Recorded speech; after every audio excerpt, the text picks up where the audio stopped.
24 news में मुजाहिद Valerie आपको खुशामदीद कहता है। यूं तो आज अलग सुबह ही मैं आपके सामने हाजिर हुआ था, उस वक्त बड़ी मुश्किल से आंख खुली कि लेकिन बहरहाल गालिबन अमेरिका की तारीख के सबसे हंगामा खेज इलेक्शन हुए और जिस तरह डिबेट हुई वो भी बड़ी मुनफरिद अंदाज में थी। और आपको इल्म है कि अमेरिका का कितना इम्पैक्ट पाकिस्तान की सियासत पर या सारी दुनिया की सियासत पर होता है।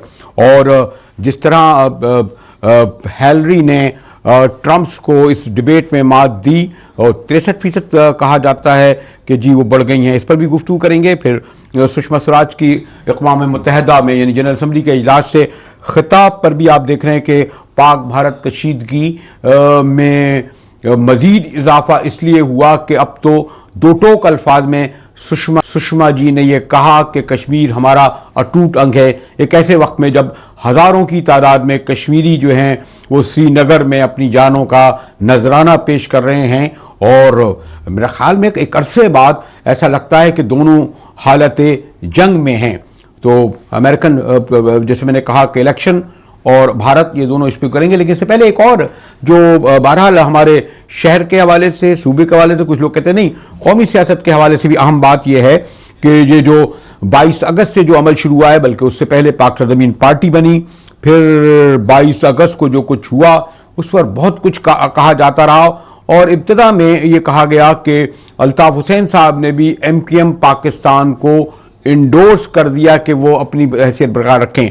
डॉक्टर हुमा बकाई यहाँ मेरे साथ हैं और मैं अब्बास नकवी के पास जाऊंगा जो आपको इल्म है कि जो बराबर रहते हैं अप एंड डाउन से। डॉक्टर साहब ये जो एक कहते हैं कि जी 2 सितंबर को इतवार को अल्ताफ हुसैन खिताब करने जा रहे हैं, अब्बास को भी शरीक गुफ्तगू करेंगे। क्या खिताब कर सकते हैं, क्या कह सकते हैं? इशारा तो उन्होंने दे दिया कि एक नई राब्ता कमेटी तश्कील दे रहे हैं, यानी वो MQM A कहलाएगी, फिर MQM F कहलाएगी, यानी मुस्लिम लीग की तरह, पीपल्स पार्टी की तरह। यहां भी धड़ाबंदी जो कहते थे MQM एक थी, एक है, एक कायद। देखिए धड़ाबंदी तो हुई है, लेकिन उसके साथ साथ जो एक अहम डेवलपमेंट हमें नजर आती है अल्ताफ हुसैन, एक तो ये कि जो माइनस अल्ताफ फॉर्मूला था, अल्ताफ साहब इसके लिए तैयार नहीं है और बहुत वेंजिनेंस के साथ लंदन जो है उसने हिट बैक किया है।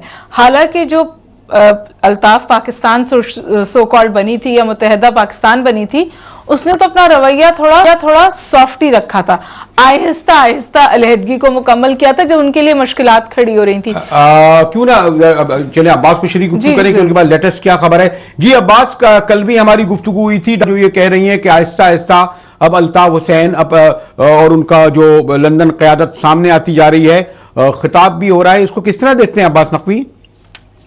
देखिए मुजाहिद साहब, ये फासले आहिस्ता आहिस्ता नहीं बहुत तेजी के साथ बढ़े हैं मुत्तहिदा पाकिस्तान और लंदन के दरमियान।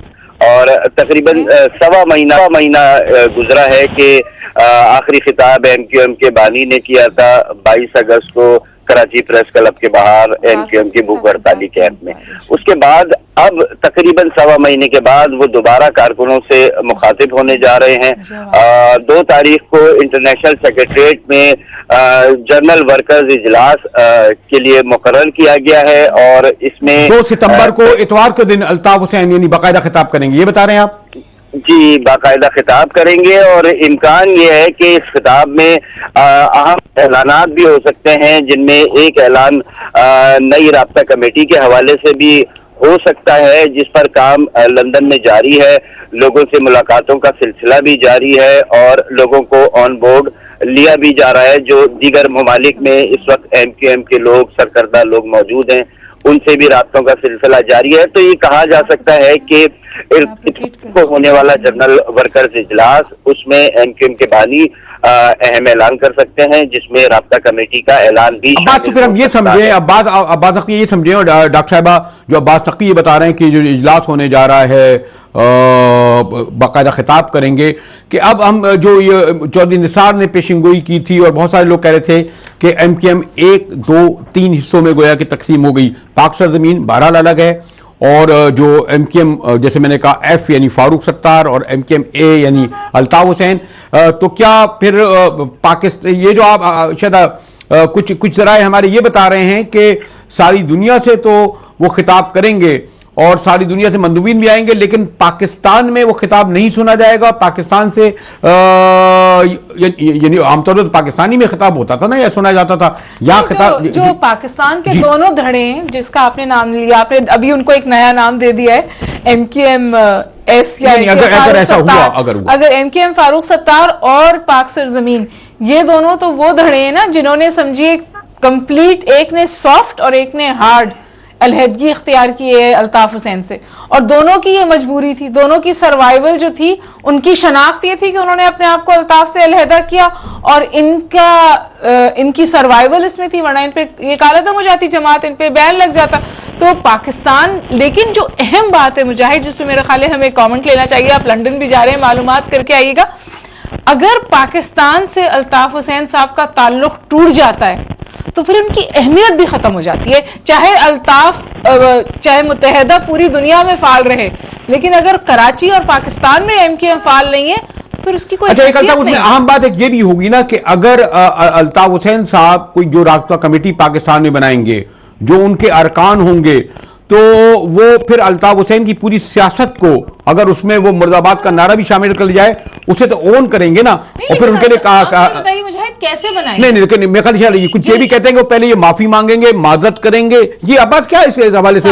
सारी जगह तो करारदाद पास हो गई, मुजाहिद साहब, एक तो राब्ता कमेटी के हवाले से फैसलों का इम्कान है, और दूसरा जराए का हमारा ये कहना है कि जो इतवार को होने वाली तकरीर है उसमें अल्ताफ हुसैन साहब 22 अगस्त के हवाले से भी बात करेंगे, एक बार फिर वो माफी मांगेंगे, एक बार फिर माफी मांगेंगे वो 22 अगस्त की तकरीर की, लेकिन उन्होंने फिर अमेरिका में करी और ममालिक में भी जाके तकरीर की थी, यही जो मुर्दाबाद वाली थी अब्बास।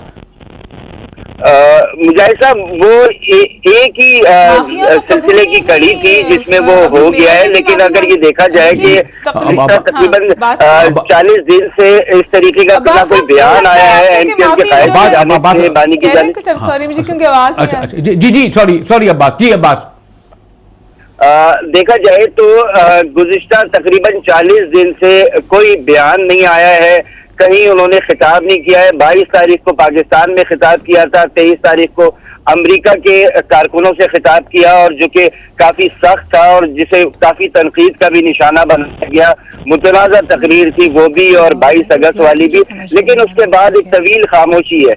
तो इम्कान यही जाहिर किया जा रहा है कि इस तवील खामोशी के बाद मुत्तहिदा कौमी मूवमेंट लंदन में मौजूद क़यादत ने अपनी पूरी हिकमत अमली मुरतब की है, और उसके बाद एक नए सिरे से कारकुनों से मुखातिब होने जा रहे हैं। तो ये कहा जा सकता है कि 2 अक्टूबर को होने वाला खिताब जो कि है कारकुनों से, लेकिन जाहिर है पूरी दुनिया का मीडिया भी उसे। अच्छा, जो अहम बात ये होगी, और डॉक्टर साहब जिससे मैं कंक्लूड भी करूंगा, दूसरे इशू भी हैं अब्बास के साथ, कि अगर अल्ताफ हुसैन ने अपने खिताब में, मुस्तफा कमाल तो छोड़िए, फारूक सत्तार साहब की पार्टी को डिसोन किया, क्योंकि अभी तक ऑफिशियली उन्होंने उस तरह डिसोन नहीं किया है। नदीम नुसरत के बयान है कि अल्ताफ साहब ने यह कहा कि डिसोन नहीं किया। मुजाहिद, आप ये किस तरह कह रहे हैं डिसोन नहीं किया?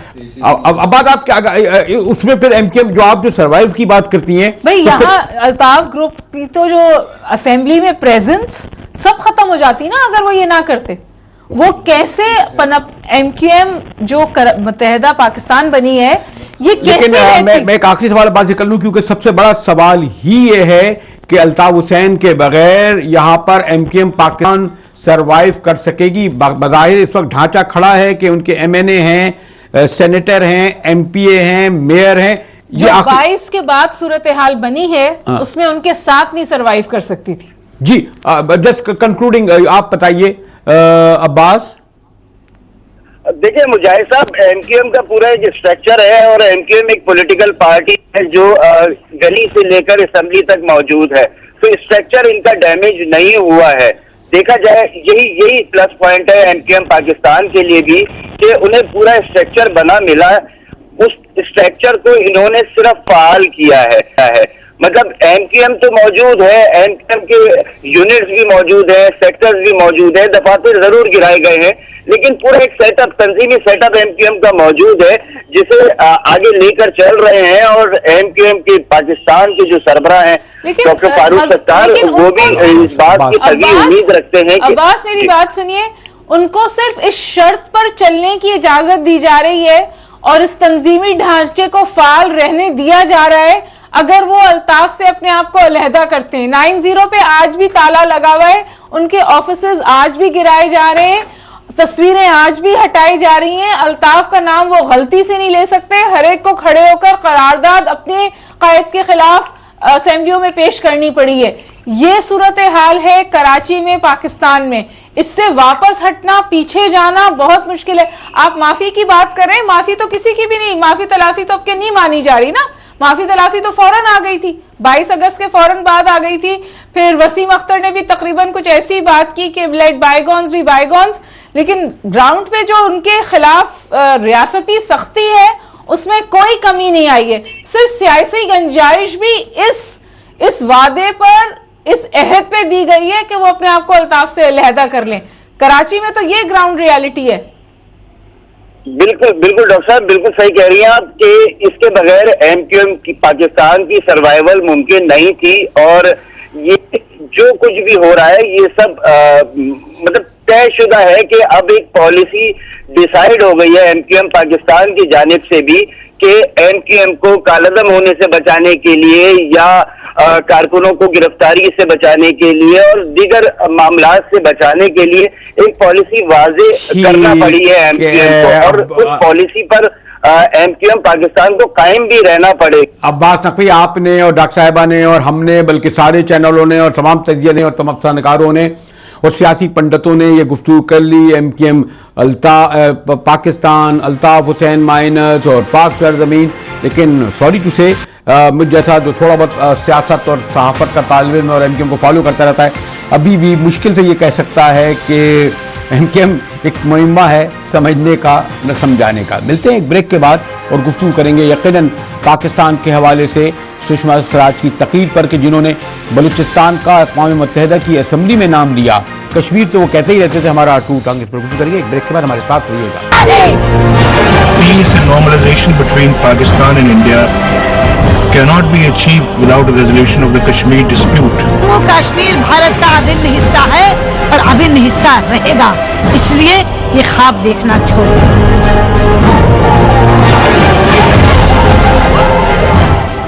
मुजाहिर भी एक बार फिर आपको खुशामदीद कहता है और एक बार फिर कश्मीर के तनाज़े में पाक भारत कशीदगी जिस जगह पहुंची है।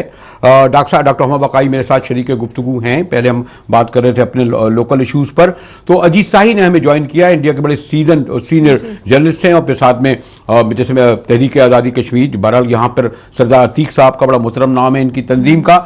तो आप जरा अजीत शाही साहब से पूछिए और फिर मेरे ख्याल सरदार साहब ही इन्हें जवाब दें, हम लोग जरा सुने कि ये क्योंकि बराह रास्त अतीक साहब तो फरीक हैं कि इंडिया क्या सोच रहा है। जी डॉक्टर साहब क्या पूछेंगे अजीत से? शाही साहब, वेलकम टू द शो। जी, और थैंक यू सो मच। बहुत शुक्रिया आपने ज्वाइन किया। आज बहुत हम कोशिश करते रहे, बहुत इंडियंस कतरा रहे हैं शोज पे आने से। शाही साहब, मतलब हम एक कॉन्फ्रंटेशनल गुफ्तगू में जा सकते हैं, लेकिन मेरी ख्वाहिश ये थी कि आप ये बताइए कि इंडिया में जो पढ़ा लिखा सेन तबका है वो इस वॉर मॉन्गरिंग को या इस रिएक्टिव पॉलिटिक्स को किस तरह देखता है? फनकार वापस भेज दे, क्रिकेट नहीं, मतलब क्या उनको, आपको लगता है कि जो इस वक्त हो रहा है पाकिस्तान इंडिया के बीच में वो सस्टेनेबल है? और फिर सुषमा जी का दो टोकन में जिस तरह मतलब बहुत ऐसा लगा जैसे इंडिया बहुत रिएक्टिव है और फिर उसके बाद जाहिर है पाकिस्तान की तरफ से भी उसका जवाब आता है। तो ये जो एक्शन और काउंटर रिएक्शन आप इस वक्त देख रहे हैं, मुझे नहीं लगता ये सस्टेनेबल है। हम 2008 में भी ये खेल खेल चुके। जी मोहतरमा, आपने बहुत अच्छी बात कही है और आपने एक जुमला अभी आपने इस्तेमाल किया कि जो पढ़ा लिखा सेन तबका है, आपको शायद लगता होगा पढ़ा लिखा सेन तबका है, पर मेरी कम उम्र में तो मुझे इससे थोड़ा सा मुझे ये बात बहुत ज्यादा दिखी नहीं है अपने जिंदगी में कि जितने पढ़े लिखे लोग हैं सब सेन ही होते हैं। मैं तो अब ये समझने लगा हूँ कि पढ़े लिखे लोग जितने ज्यादा पढ़ लिख लेते हैं उतने ही कम सेन होते हैं। और एक आपने बहुत अच्छी बात कही कि कन्फ्रंटेशनल रास्ते पे जाया जा सकता है। तो मैं आपसे ये कहना चाहूंगा कि देखिए, मेरी तो 50 साल की उम्र हो गई है, मैं तो 7-8 साल की उम्र से अखबार पढ़ रहा हूँ और नाम बदल गए हैं, डेजिग्नेशन बदल गए हैं, कभी कोई सीईओ हो जाता है, कभी कोई आर्मी चीफ हो जाता है, कभी कोई प्राइम मिनिस्टर हो जाता है, वजीर आजम, वजीर दाखिला हो जाता है, लेकिन बयानात जो है अखबार की हेडलाइंस वही हिंदुस्तान पाकिस्तान के बीच चल रही है 40-50 साल से। मुझे लगता है कि ये अगर हम इंटरनेशनल होके सबसे अफसोस की बात है कि हिंदुस्तान पाकिस्तान ये दो ममालिक ऐसे हैं कि ये they are joint at the hip, जिसे कहा जाता है सियामिस ट्विन्स होकर। अगर अजीत जी अगर मैं स्पेसिफिक पूछूं, क्या हिंदुस्तान में गालिब राय ये है, यानी वहां की ये मेजॉरिटी वाकई ये समझती है जो सुषमा जी कहती हैं कि आप कश्मीर जो है अटूट अंग है, मैं मजहबी मानों में नहीं कह रहा, यानी कि वहां के मैंने आवाम की राय जानने की मैंने कोई इस तरीके की कोशिश की नहीं है, तो मैं मेजॉरिटी माइनॉरिटी तो आपसे मैं बता नहीं सकता, क्योंकि 130 करोड़ का मुल्क है। आधा मुल्क तो जैसे आपके यहाँ और हमारे यहाँ दोनों जगह रोटी की खोज में सुबह उठता लग जाता है और शाम को जो 2 रोटी मिलती है खा के बेचारा सो जाता है आधे पेट। तो इसलिए इस बहस में तो मैं जा नहीं सकता कि सुषमा स्वराज क्या कह रही हैं और वो क्या कह रहे हैं, नवाज शरीफ क्या कह रहे हैं, और हमारे और आपके दोनों के मुल्क के जो पढ़े लिखे सेन लोग हैं या इनसेन लोग हैं वो क्या कह रहे हैं। मैं तो ये जानता हूं कि मुझे तो थोड़ी बहुत जो समझ है दुनिया की और ग्लोबल हिस्ट्री की, मॉडर्न कंटेम्प्रेरी हिस्ट्री की, तो मुझे नहीं, आप देखिए कल ही, मुझे नहीं लगता कि कोई भी दो ममालिक के बीच में कोई भी किसी भी किस्म का झगड़ा, किसी भी किस्म का फसाद जो है वो निजाम, दोनों के अलग अलग निजाम सुलझा पाए हो, मुझे ऐसा नहीं लगता। आप कल ही देखिए 50 साल से एक आर्म्ड सेसेशनिज्म, आर्म्ड इंसर्जेंसी चल रही थी कोलंबिया में। अगर हम देखेंगे तो कोलंबिया के जो प्रेसिडेंट हैं उन्होंने उस इंसर्जेंसी के जो टॉप लीडर हैं उनके साथ एक उन्होंने करार किया है कल, और वो इंसर्जेंसी खत्म करने के लिए, और बाकायदा यूनाइटेड नेशन सेक्रेटरी जनरल बान की मून वहां जाकर खड़े हुए उनके साथ, जगह जगह फोटो छपी है, जगह जगह फोटो। अच्छा, इसी तरह कश्मीर में भी आप इसी तरह आप समझते हैं कि मैं कश्मीर की देखिए क्या है ना, अगर आप ये सोच रहे हैं कि मैं कोई शॉर्टगन सोल्यूशन दूंगा, मैं आपको कहूंगा मैं तो सिर्फ ये, एक सेकंड आप मुझे दीजिएगा, और मैं तो ये कहना चाह रहा हूँ, देखिए बर्लिन वॉल भी खत्म हुई थी तो अवाम ने खत्म की थी। मैं तो पाकिस्तान में आकर लाहौर के गवर्नमेंट कॉलेज में मैं लाइव टेलीविजन में ये बोल चुका हूँ कि मेरा बस चले तो मैं वाघा बॉर्डर का गेट खोल दूं और लोहा अपने घर ले जाऊंगा क्योंकि ये जब तक दोनों मुल्क के अवाम खड़े होकर और अपने अपने निजाम को रिजेक्ट नहीं करेंगे तब तक ये सियासतदान इजाजत दीजिए, क्योंकि आपको पता वक्त का मसला था। सरदार अतीक अहमद खान, इनके वाले सरदार अब्दुल कयूम खान, आपको इल्म है कि उनके पसंद सरदार अतीक साहब जो हमारे अजीत शाही साहब बड़े सीनियर जर्नलिस्ट है और उन्होंने बड़ी खूबसूरती से, जो आपको इल्म है कि हम लोग साफ ही लोग बड़ी सिफायतकारी की जबान में अपनी बात कह भी जाते हैं और कुछ जो नहीं कहना चाहते वो नहीं भी कहते। जी सरदार साहब।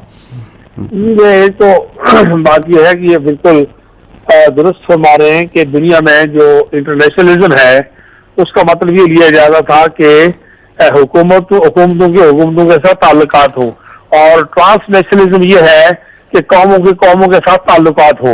ये बात तो इनकी बिल्कुल मैं दुरुस्त मानता हूँ और मैं समझता हूँ कि इस वक्त हाल यही है कि लीडरशिप जो है वो ममालिक की कोई कामयाब होती हुई दिखाई नहीं देती, हुकूमतें कामयाब होती हुई दिखाई नहीं देती। अगर आप, हिंदुस्तान एक बड़ा मुल्क है, खित्ते का, सारी दुनिया का बड़ा मुल्क है, बड़ा ताकतवर मुल्क है, और हम ये समझते हैं कि उसमें कांग्रेस की पोजीशन को देखिए, उसमें बीजेपी की पोजीशन को देखिए, पाकिस्तान में आ जाइए, यहाँ पे आप पीपल्स पार्टी की पोजीशन को देखिए, मुस्लिम लीग की पोजीशन को देखिए। तो ये जो खित्ते के मसाइल हैं, ये बात मालूम होनी चाहिए कि इनको हल किए बगैर जनूबी एशिया को पाकिस्तान हिंदुस्तान के ताल्लुकात में बेहतरी लाए बगैर ठीक नहीं किया जा सकता, एशिया को जनूबी एशिया के बगैर ठीक नहीं किया जा सकता। और ये बात समझने वाली है, मुजाहिद साहब समझते हैं, लोग आप हमसे बेहतर समझते हैं कि जनूबी एशिया के और एशियाई जो मसाइल हैं वो एशिया के अंदर मजीद मसाइल पैदा होने वाले हैं। बहुत सारे मसाइल हमारे दरवाजे पर दस्तक दे रहे हैं, उनके पैदा होने से पहले, दूसरा स्टेप लेने से पहले पहला स्टेप पाकिस्तान हिंदुस्तान के ताल्लुकात हैं, और उनमें बहुत बड़ा बुनियादी मसला जो है, जो कंसेंसस जो है, या तो हो कि हमने झगड़ा करके तय किया हो, कि मसला पैदा किया हो, ये हिंदुस्तान और पाकिस्तान ने इत्तेफाक राय से तय किया कि ये एक मसला है, इसको अगर कश्मीरी ने इंटरनेशनलाइज किया हो। आज तो सरदार अतीक साहब जो आप कह रहे हैं कि कंसेंसस है कि ये मसला है, ये बात इंडिया कुछ दिनों पहले तक तो खुद भी मांगता था कि कश्मीर का स्टेटस डिस्प्यूटेड है, और जब उस टेम्परेचर्स डाउन होते हैं और हालात बेहतर होते हैं तो वो ये बात मानता है, और जब टेम्परेचर्स खराब हो जाते हैं तो सुषमा राज साहिबा कहती हैं कि जी ख्वाब देखना छोड़ दो। तो ये तो मसला है ना। डॉक्टर साहब, मैं गुजारिश करूं कि जब तक हिंदुस्तान के ताल्लुकात थे सोवियत यूनियन के साथ, तो उसके मजाज में इस तरह की हर दर्मी होती तो 6 दिन तक सोरेन सिंह और भुट्टो मुज़ाकरात नहीं करते और वो कहते ये मसला ही नहीं है। आज अगर मसला नहीं है तो अमेरिकन सदर बराक ओबामा और वेन जियाओबाओ चाइनीज लीडर और बान की मून हिंदुस्तान की सरजमीन पर खड़े होकर कहते हैं कि जनाब ये मसला है, इसको हल करो। आज European parliament, OIC, United nation और दुनिया के तमाम इम्पोर्टेंट कैपिटल में जाएं तो ये बात तय है कि जनाब पाकिस्तान हिंदुस्तान के ताल्लुकात ठीक करने के लिए, जनूबी एशिया को महफूज करने के लिए मसला हल करो। ये बात जब हिंदुस्तान ताकतवर होता है तो कहता मसला ही नहीं है, जब कमजोर होता है तो उसको हल करने के लिए चलते हैं। मैं समझता हूँ कि बीजेपी की पोजीशन तो वाजपेयी साहब ने तय कर दी थी। वाजपेयी साहब ने तय कर दिया था कि 1 पॉइंट एजेंडे पर आगरा में बैठ के, हिंदुस्तान में बैठ के गुफ्तगू हो सकती है। मैं तफसील में नहीं जाता, मैं प्रोजेक्ट की बात नहीं करता, मैं किसी आखिरी हल की बात नहीं करता, मैं उसूलों की बात कर रहा हूं कि जो डायलॉग प्रोसेस है वो हमारे हिंदुस्तान और पाकिस्तान की लीडरशिप ने मिल बैठ के तय किया हुआ है कि कश्मीर के ऊपर बात करनी। साहब मसला कितना ही गंभीर और गुंजलक हो, लेकिन ब्रेक की तरफ जाना पड़ता है। मुश्किल ये है जी साहब, आप भी मीडिया के आदमी हैं कि ब्रेक आता है। मैं यकीनन इस बात का आपको मौका दूंगा कि साहब ने अपने जो बड़ा आर्टिकुलेट तरीके से बड़ा इशू रखा है उस पर आप क्या कहते हैं। ब्रेक के बाद अजीत जी मैं आपके पास आऊंगा, मिलते हैं जैसे मैंने कहा एक ब्रेक के बाद।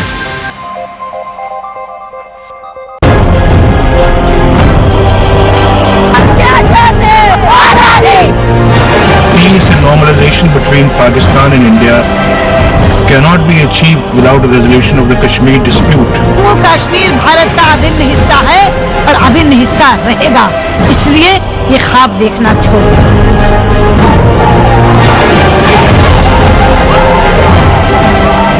मुजाहिद भी आपको खुशामदीद कहता है। डॉक्टर मोहम्मद बकाई तो शरीक गुफ्तगू मेरे साथ हैं, बल्कि शरीक मेज़बान हैं, और अजीत शाही साहब इंडिया के बड़े सीनियर जर्नलिस्ट दिल्ली से हमारे साथ हैं, और फिर सरदार अतीक साहब जैसे मैंने कहा इनकी कॉन्फ्रेंस है, इनकी फैमिली का बड़ा रोल है। अजीत जी जो अभी हमारे सरदार अतीक साहब कह रहे थे वो पूरे एक बहुत पस मंजर से कह रहे थे, और यकीनन जो उनका इशारा जिस तरफ था वो भी आपको इल्म है।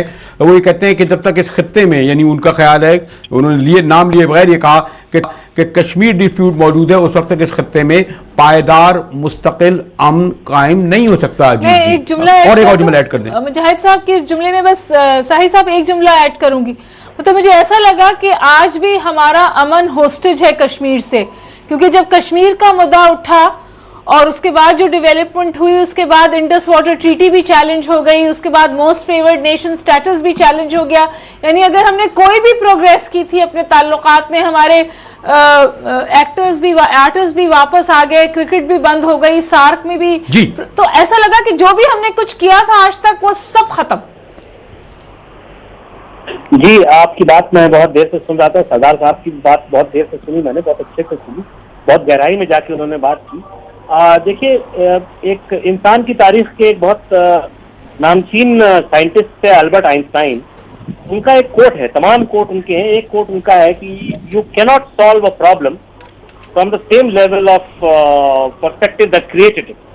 तो जिस लेवल पर वो प्रॉब्लम क्रिएट हुई है, अगर हम उसी तरह से सोचेंगे, हम साइकोलॉजी पढ़े तो उसमें कहा जाता है कि हम इंसान जो है पैटर्न में फंसता है, और जब तक पैटर्न नहीं ब्रेक करेगा उसके वही हालत होंगे। जो शराबी होता है, जो सिगरेट पीने वाला होता है, जो जी बहुत कम है। आप स्पेसिफिक बात जो कहिए जी बराए तो आप कह रहे हैं हम झगड़े में फंसे हुए, हमारा एक कॉन्फ्लिक्ट का पैटर्न है और हम उससे बाहर नहीं निकल सकते, आप ये फरमा रहे हैं। अगर आप मुझसे अपनी बात कंप्लीट करने देंगे साहब तो मैं आपको बताऊंगा कि मैं आप लोगों की जो बात सुन रहा था, मुझे तो वो एक एको चेम्बर लगता है कि हिंदुस्तान के टीवी चैनल में भी यही बात सुनता हूँ, पाकिस्तान के टीवी चैनल में भी यही बात सुनता हूँ, और इसीलिए जो दोनों जगह के जो निजाम है, जो लीडरान है, जो सियासतदान है, जो नवाज शरीफ साहब जाकर यूएन में बोल कर आए, जो सुषमा स्वराज जाकर यूएन में बोल कर आई, वो भी they are also playing to their own gallery, they are also playing to their own constituencies. मैं तो ये कह रहा हूँ कि पिछले 60 साल में क्या कश्मीर की सिचुएशन में कोई तब्दीली आई है? और मैं ये भी लगातार सुनता हूँ कि साहब जब तक ये इशू रिजॉल्व नहीं होगा तब तक रिलेशंस नॉर्मलाइज नहीं होंगे। मैं जितना थोड़ा बहुत हिस्ट्री पढ़ता हूँ, कंटेम्प्रेरी हिस्ट्री पढ़ता हूँ, अपने चारों ओर देखता हूँ, तो मुझे ये मोटी बात समझ में आती है कि हमारे मुद्दे सुलझते हैं तब हम दोस्त नहीं बनते हैं, हम पहले दोस्त बनते हैं फिर हमारे मुद्दे सुलझते हैं। ये तो आम अड़ोस पड़ोस वालों के बीच में भी यही होता है। मेरा ये कहना है कि क्या ये सही नहीं है कि हम दोनों की जो जमहूरियत है, जो अवाम है, दे आर होस्टेज। आपने होस्टेज वर्ड यूज किया था, actually the government are not hostage, the people are hostages to the beliefs of their government. ये निजाम है, ये सरकार है। अजीत जी का जरा वक्त का मसला है, मेरे पास 2 मिनट है, मैं जरा सरदार साहब को देना चाहूँ। सरदार जी, आपने सुना अजीत जी ने बड़े अपने बहुत ही टू द पॉइंट बात की है। जी सरदार साहब, देखिए एक बात ये समझना चाहिए, मेरे तरह से सही साहब बड़ी कीमती बात कर रहे हैं। मैं गुजारिश साहब ये गुजारिश करूँ कि ये जो एशियाई खिता है, अमेरिकन ने भी अपनी Asia pivot policy openly declare की हुई है पिछले साल 6 महीने से, कि आने वाले वक्त में 25-30 साल के लिए वो सारी दुनिया के लिए उनकी जो पॉलिसीज बनेगी उसकी बुनियाद एशिया होगी।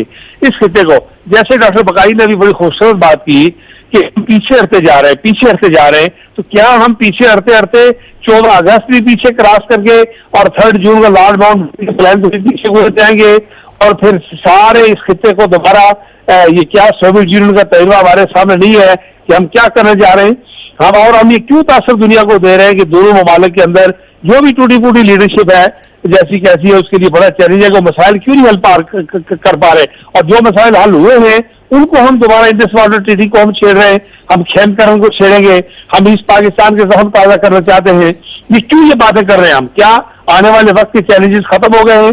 क्या आने वाली नस्लों के लिए हमें देने के लिए बहुत कुछ हमने तोहफे में रख दिया है कि हम फारो हो गए हैं कि माजी की दास्तान है? तो मैं ये कहता हूँ कि जो जेन्युइन इशू है उनको बैठ के देखना चाहिए, और जिन फोरम्स पर खड़े होकर आपने कमिट किया है, यूनाइटेड नेशन जैसे फोरम्स पर खड़े होकर जो कमिटमेंट किया है, आज उसे रिवर्स करके किस तरह हम दुनिया से मामले जान चुकाएंगे कि ये बात उसका ठीक है, गलत है, ठीक है, और इसकी क्या गारंटी आज कर रहे हैं 6 महीने बाद तब्दीली हो। आज अमेरिका की ईरान के ताल्लुकात ठीक नहीं हो गए, आज अरब मुल्कों में और इसराइल के ताल्लुकात बेहतर नहीं होते जा रहे हैं, तमाम ममालिक अपने सफीर तैयार कर रहे हैं, इसराइल में भेजने के लिए तलबीब से सफीर आ रहे हैं। क्या ये रियलिटी, ये हकीकत 2 साल 5 साल पहले मौजूद थी? तो अकायद जो तब्दील हो रहे हैं मुजाहिद साहब, उसको उस नजर में देखने की जरूरत है कि हमें ये मसाइल से कैंसर को छोड़ के और सरदार साहब, हमारी ये गुफ्तगू और ये तो कश्मीर और पाक भारत ताल्लुकात ही ऐसे कि इस पे 67 साल से गुफ्तगू हो रही है। हम तो ये चाहते हैं गुफ्तगू होती रहे, कम से कम जंग ना हो जहां में हम नहीं। एक जुमला कहने दीजिए। साई साहब ने कहा कि दोस्ती होती है तो मद्दे सुलझते हैं, लेकिन अगर दोस्ती उधेड़े जाएंगे तो मद्दे कैसे सुलझेंगे? चले जी, इस पर कल गुफ्तगू कर लेंगे, लेकिन अभी हमें जरा थोड़ा सा एक देखना है कि आज बड़ा अहम था। अमेरिकन 2 बड़े जुगादरी यानी मैदान में उतरे स्क्रीन के, यानी ट्रम्प और हेलरी।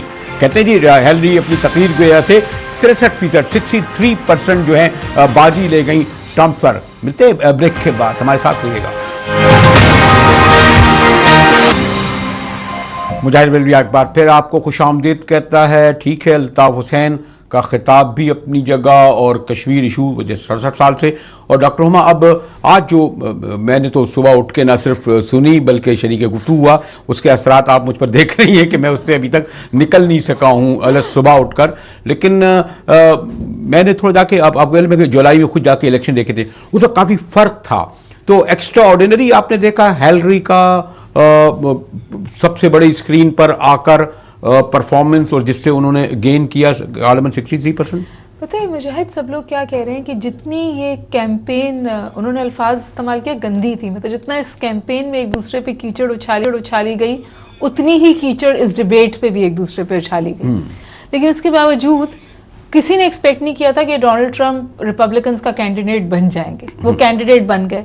अब कोई नहीं एक्सपेक्ट कर रहा कि डोनाल्ड ट्रंप जीत जाएंगे, लेकिन जो हालात बन रहे हैं, फॉर एग्जांपल किसी ने नहीं कहा था कि ब्रेक्सिट हो जाएगा, ब्रिटेन जो है वो एग्जिट कर लेगा।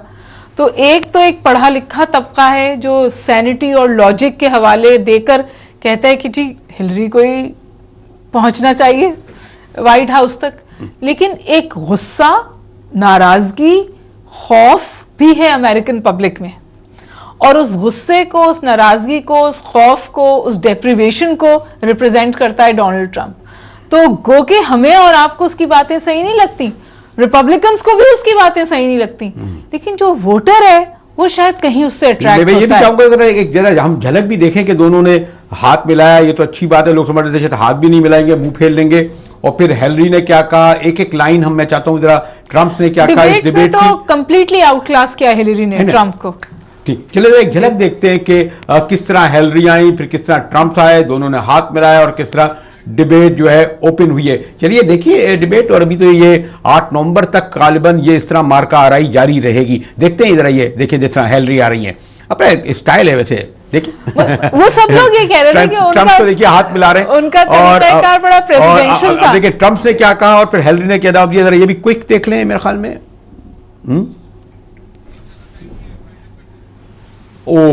हमें कहा जा रहा है कि जनाब इतना वक्त ही नहीं है कि हम ट्रम्प और हेलरी को, लेकिन आज तो मैं सुबह से तवातुर से तमाम स्क्रीनों पर इनकी हेलरी और ट्रम्प की तकरीर आ रही है। बज़ाहिर बहरहाल स्क्रीन पर तो वो जरूर जीत गई हैं डॉक्टर साहब। ट्रम्प का पूरा और रवैया जो था वो बहुत अनप्रेसिडेंशियल था। 26 मिनट में उन्होंने 25 दफा कट किया उन्हें। मुजाहिद बिल को इजाजत दीजिए और आपको यह भी बताता चलूं कि लंदन 4-4 आ रहा है और जिसकी लॉन्च होगी यकीनन मैं वहां पर मौजूद होऊंगा। यूके 4-4 जहां हर वक्त बर वक्त हर खबर मिलेगी, न सिर्फ लंदन की, ब्रिटेन की, बल्कि सारी दुनिया की और यकीनन पाकिस्तान की भी। तो आइंदा लंदन में आपके साथ यूके 4-4 में होऊंगा।